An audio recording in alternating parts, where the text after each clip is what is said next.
$30,000 in legal fees, I figured I had to trust him to do what was right. And he did. We went back into the courtroom. The judge reconvened the session and told my attorney that it was his turn to question my estranged wife. My attorney stayed seated and said, "No questions, Your Honor. You could have knocked me over with a feather." My ex-wife got one of her sour and mean little smiles on her face.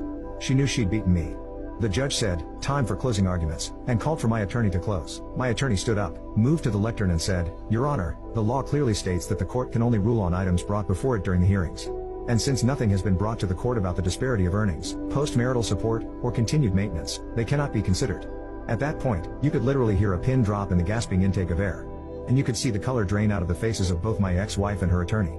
The fact that I was making almost six figures at just one job, and had insurance through my job, and a good retirement plan with insurance cover included, were all moot points that she would get minimal benefit from. Yes, she got part of my retirement income, $810.56 per month for the rest of my life. But that was calculated only on what had accrued during our marriage. She got no more than that. She got no insurance benefits. She got no earnings disparity payments to supplement her minimum wage income and indulge her champagne attitude.